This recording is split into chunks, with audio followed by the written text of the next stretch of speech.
Continuing our discussion from the powerful imagery and message of Psalm chapter 2, verse 9, we now shift our focus to the subsequent verse in Psalm chapter 2, verse 10, which reads, "Now therefore be wise, O kings, be instructed, you judges of the earth." This verse serves as a direct appeal to the rulers and leaders around the world, admonishing them to embrace wisdom and heed divine instruction. The context and placement of this verse are crucial, as it follows a stark portrayal of the Messiah's power and authority to judge and overthrow rebellious nations. This appeal to wisdom is not merely a suggestion, but a command that carries significant weight in the biblical narrative. It marks a transition from the depiction of God's supreme authority and the inevitable destruction of rebellion to an offer of guidance for those in power. The call to wisdom and instruction is deeply rooted in the biblical understanding that true wisdom comes from fearing the Lord and adhering to His commands. It reflects the mercy and patience of God, offering leaders a chance to align themselves with His will before facing judgment. The use of the terms wise and instructed in this verse is particularly poignant. Wisdom, in the biblical sense, encompasses not just knowledge, but the practical application of this knowledge in ways that honor God. It involves a moral and spiritual insight that goes beyond mere intellectual understanding to affect one's actions and decisions.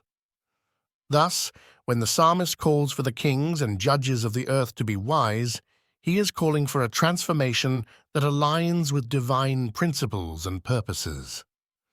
Moreover, the mention of judges specifically points to those who have the responsibility to administer justice. In a broader sense, it speaks to all who wield authority and have the capability to influence the course of human affairs. The plea for instruction highlights the necessity of divine guidance in executing justice and governance. It underscores the principle that human authority is best exercised under the guidance and supervision of divine law. This call to wisdom and instruction is grounded in the recognition of God's ultimate authority over all earthly powers.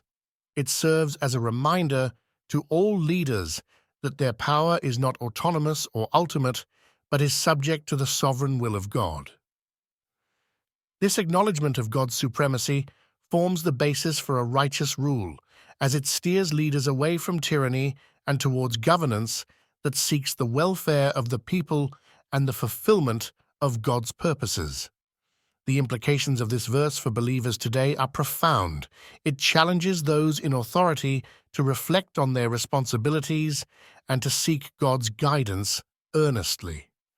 For Christians, it reinforces the importance of praying for our leaders that they may be granted the wisdom to govern justly and effectively in accordance with God's laws.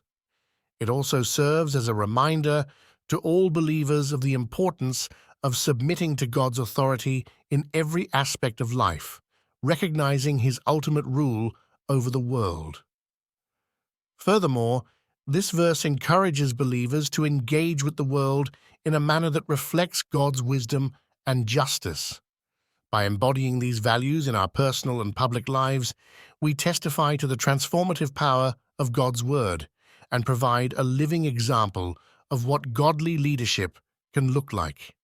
It compels us to be voices of truth and justice in our communities, advocating for policies and practices that reflect divine principles.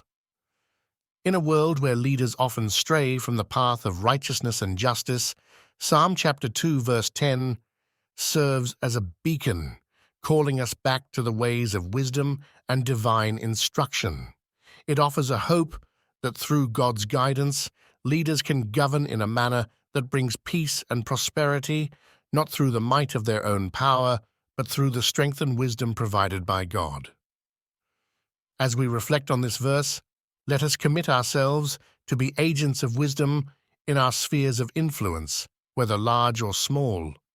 Let us seek God's instruction diligently and encourage others to do the same, so that together we may fulfill our roles as stewards of His creation and ambassadors of His kingdom.